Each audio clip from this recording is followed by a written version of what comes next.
इसमें से करंट कौन सा जाएगा, ये मीटर टर्मिनल्स हैं। ये देखिए यहाँ से मीटर टर्मिनल बाहर आया एक, और एक मीटर टर्मिनल कॉइल के दूसरे एंड से बाहर आया।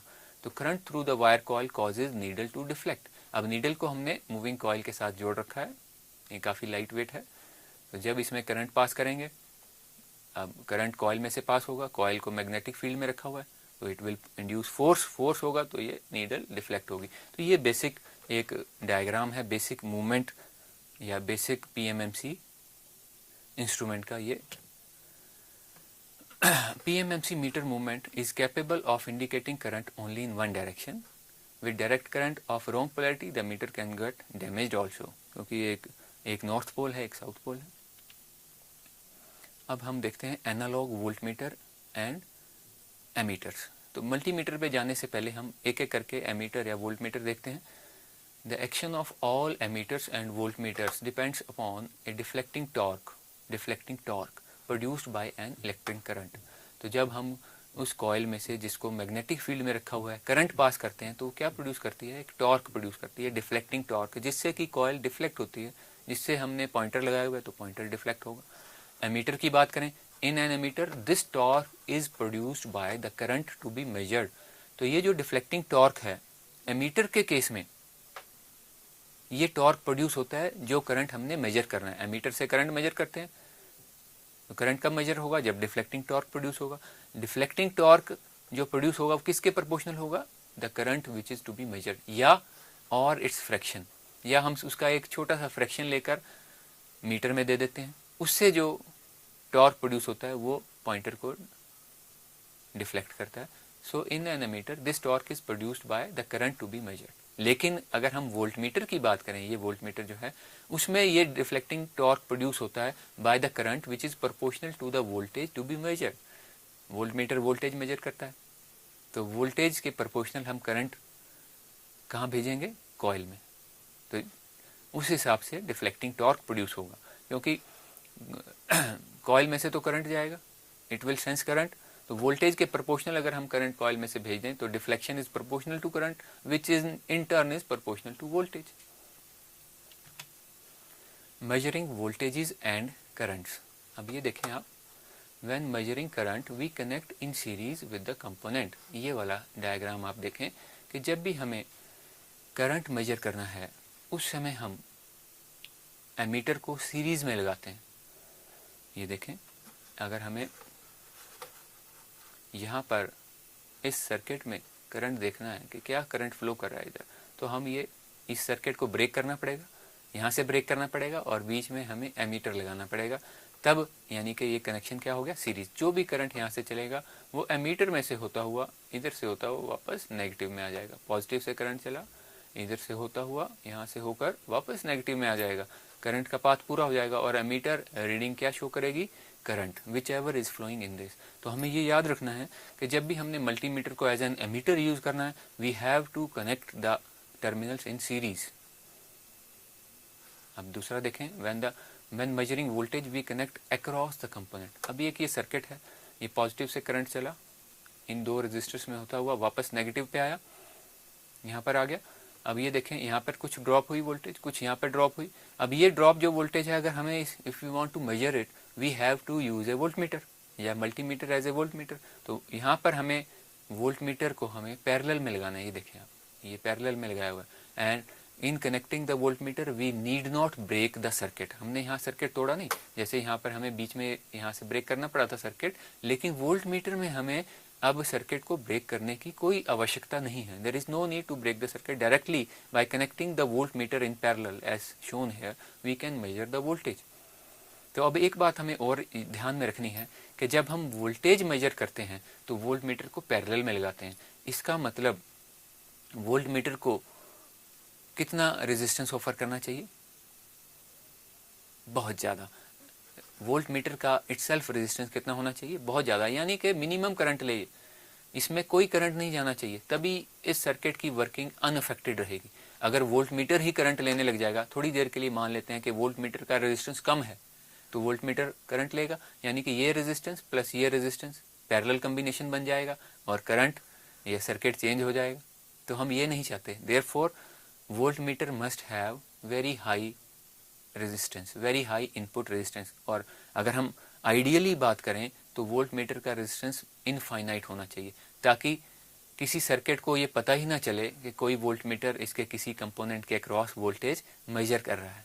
तो वोल्ट मीटर का रेजिस्टेंस हमें याद रखना है कि मैक्सिमम है। ऐसे ही अगर हम एमीटर की बात करें तो एमीटर का क्या रेजिस्टेंस होना चाहिए, क्योंकि एमीटर को हमने यहाँ सर्किट ब्रेक करके बीच में इंसर्ट किया है, तो इसका resistance, ammeters resistance should be, ideally speaking it should be zero, क्योंकि अगर जीरो होगा तभी करंट इजीली फ्लो करेगा। अगर एमीटर का ही रेजिस्टेंस बहुत ज़्यादा है तो वो टोटल सर्किट का रेजिस्टेंस ज़्यादा हो जाएगा, जिससे टोटल करंट कम हो जाएगा।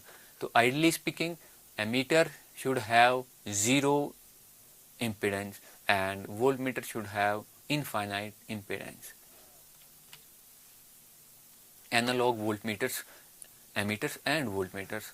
Most modern analog ammeters are based on moving coil meters. Meters are characterized by their full scale deflection. क्या खास बातें हैं एक मीटर की, वो है फुल स्केल डिफ्लेक्शन और इफेक्टिव रेजिस्टेंस, जिसको हम RM कह देते हैं। अब मीटर में भी तो कॉइल है, वो कॉइल बहुत ही बारीक वायर की बनी हुई है, तो उसका कुछ डेफिनेट रेजिस्टेंस होता है जिसको हम कहते हैं RM.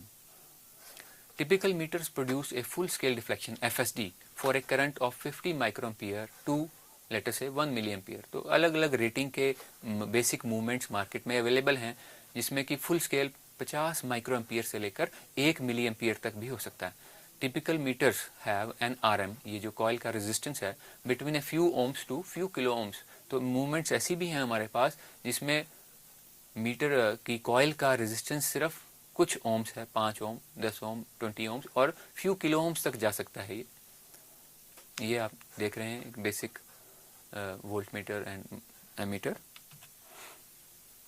DC ammeters and multi range ammeters. अब हमने देखा कि एक करंट मेजर करने के लिए हमें बेसिक मूवमेंट यूज़ करना है, तो सबसे पहले हम ये देखते हैं मेजरिंग डायरेक्ट करंट की बात कर रहे हैं सिर्फ हम, using a moving coil meter. यहाँ पर देखें, हम यहाँ पे करंट लगाया इस तरफ से, यहाँ से ये मीटर की कॉइल है, इसमें से फ्लो हुआ और जो भी रीडिंग आई वहाँ यहाँ आ गई. अब मान लेते हैं कि इसकी फुल स्केल डिफ्लेक्शन है 1 मिली एम्पियर, लेकिन अब हमें इसकी रेंज एक्सटेंड करनी है. We want to extend its range. तो कैसे करेंगे? We have to use a shunt resistor. Use a shunt resistor to bypass major part of the current to keep the basic meter safe. अगर मैं इसी metre में से जिसकी maximum capacity 1 milli ampere है और मैं करंट भेज दूं इसमें 10 मिली एम्पियर का, तो क्या होगा? What will happen then? ये जो कॉइल है it will get burnt up, ये मीटर डैमेज हो जाएगा. तो अगर मैंने इसी बेसिक मूवमेंट से ज़्यादा कैपेसिटी का एमीटर बनाना है, then I will have to use a shunt resistor of appropriate value. For example, अगर आप इसमें देखें तो ये 10 मिली एम्पियर तक मैं इसकी रेंज बढ़ाना चाहता हूँ. किससे? 1 मिली एम्पियर से. बेसिक मूवमेंट यही ली मैंने, लेकिन यहाँ पर मैंने क्या किया, I have connected a parallel shunt, parallel resistor लगा दिया और इसकी वैल्यू क्या रखी है? अगर आप देखें RM/9, RM/9. तो अगर मैं यहाँ से 10 मिली एम्पियर करंट भेजता हूँ, if current is flowing here 10 milli ampere, तो 9 मिली एम्पियर तो इस शंट में से पास हो जाएगा, ये देखिए, और बाकी का 1 मिली एम्पियर इसमें से पास हो जाएगा. और वही चाहिए हमें, क्योंकि हमारी movement maximum current 1 milli ampere bear कर सकती है, तो वही हम उसमें से भेज रहे हैं. तो इसकी वैल्यू हम इसी हिसाब से कैलकुलेट कर सकते हैं. तो हमने क्या देखा कि इस बेसिक मूवमेंट्स को अगर हम यूज़ करते हैं तो we can use it only for 1 milli ampere. लेकिन if we connect a shunt of proper value, then we can extend the range up to 10 milli amperes. उसी मूवमेंट से हम 10 मिली एम्पियर का करंट भी measure कर सकते हैं. ऐसे ही अगर आप देखें, हमने 100 मिली एम्पियर का करंट मेजर करना है, तो एक दूसरा शंट लगा दें जिसकी वैल्यू RM/99 है. तो 99 मिली एम्पियर करंट इसमें से पास हो जाएगा और बाकी का 1 मिली एम्पियर जो कि इस मूवमेंट की कैपेसिटी है यहाँ से पास हो जाएगा. तो इस तरह से हम एक एमीटर की रेंज को बढ़ा सकते हैं by using the same basic movement. और इसके साथ साथ अगर हम नंबर ऑफ शंट रेजिस्टर्स यहाँ लगा दें अलग अलग वैल्यूज को मेजर करने के लिए और एक स्विच लगा दें, तो जहाँ पर हम स्विच की पोजीशन रखेंगे ये हमारा एमीटर उसी वैल्यू का एमीटर बन जाएगा. जैसे ये 3 शंट लगाए हुए हैं, यहाँ पर ये 3 शंट लगाए हुए हैं, तो ये देखें अलग अलग वैल्यूज का हो गया है. ऐसे ही अगर हम देखें वोल्ट मीटर, तो वोल्ट मीटर की रेंज जैसे हमने वहाँ पर शंट में लगाया था, अब हमें अगर रेंज बढ़ानी है तो यहाँ पर हमें लगाना पड़ेगा सीरीज में रेजिस्टर, ताकि मैक्सिमम वोल्टेज तो फिक्स है जो हम इसको दे सकते हैं. लेट्स से 1 वोल्ट का है ये. अगर मैंने 10 वोल्ट मेजर करना है तो मैंने यहाँ पर अकॉर्डिंगली कैलकुलेट करके एक वैल्यू लगा दी, विच देखें यहाँ लिखा हुआ है 101 minus RM। RM is the resistance of the coil. तो ये 10 वोल्ट पे एक्सटेंड हो गया। ऐसे ही अगर मैंने मल्टी रेंज बनाना है तो आप देखें यहाँ पे 3 मैंने सीरीज रेजिस्टेंस लगा दिए और यहाँ पे एक रोटरी स्विच लगा दिया, जिससे मैं अलग अलग वैल्यूज़ का सिलेक्शन कर सकता हूँ। तो इस तरह से हम वोल्ट मीटर की रेंज भी बढ़ा सकते हैं। अब ओम मीटर, जो तीसरा काम है एक मल्टीमीटर का, वो है रेजिस्टेंस मेजर करना।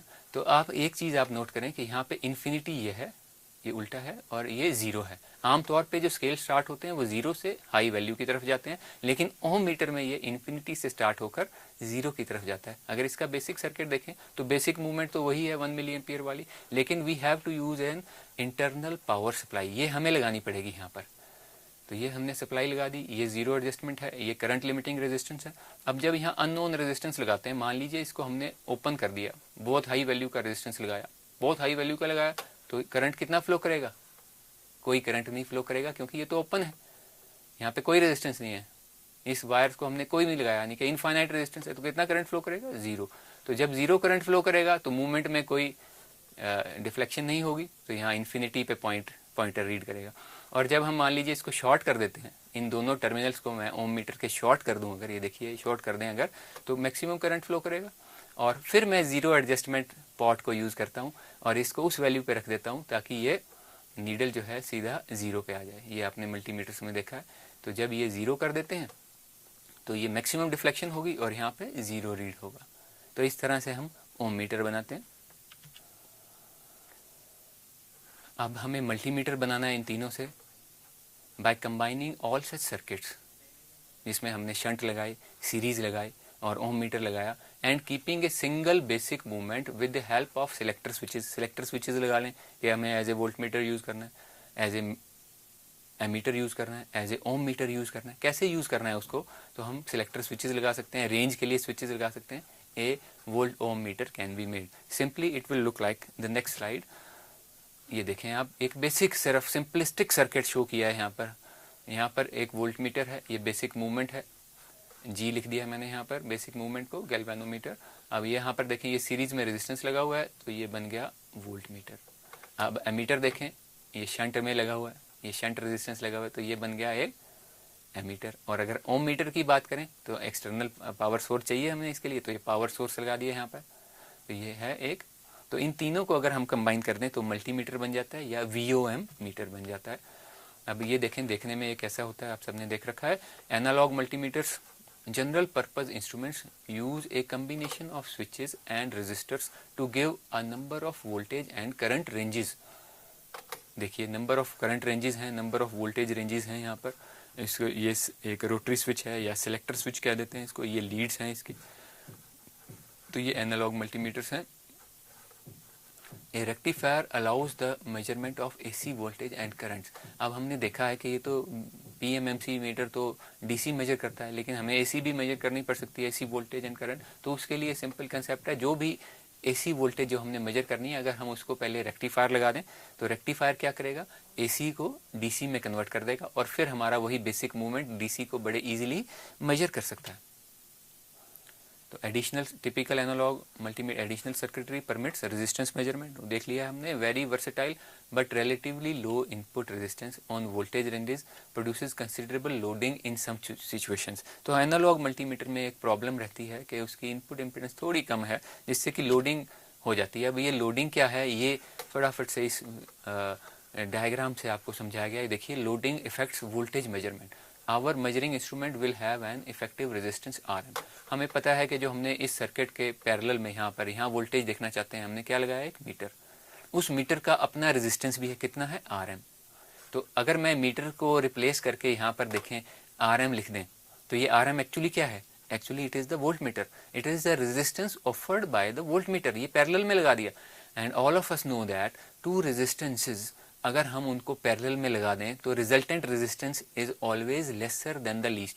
यानी कि पैरेलल में रेजिस्टेंस लगाने का इफेक्ट क्या होता है कि उसका रेजिस्टेंस कम हो जाता है। अब इस रेजिस्टेंस, इस सर्किट में ये रेजिस्टेंस कम हो गया तो नेचुरली करंट बढ़ जाएगा। यानी कि वोल्ट मीटर लगाने से क्या हुआ, लोडिंग हो गई, इसकी करंट बढ़ गया, मतलब लोड बढ़ गया।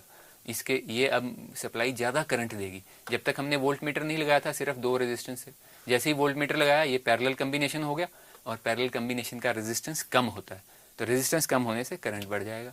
तो ये है loading effect of voltage measurement. When measuring voltage, we connect a resistance in parallel with the component concerned, which changes the resistance in the circuit and therefore changes the voltage. अब voltmeter लगाने पर resistance का circuit ही change हो जाता है, जिसकी वजह से वोल्टेज ही चेंज हो जाएगी, changes the voltage which we are trying to measure. जो हम वोल्टेज लगाना एक्चुअल में जब तक वोल्टमीटर नहीं लगाया था कुछ और वोल्टेज थी, जैसे ही वोल्टमीटर लगाया 2 रेजिस्टेंस पैरेलल में हो गए और वोल्टेज ही चेंज हो गई।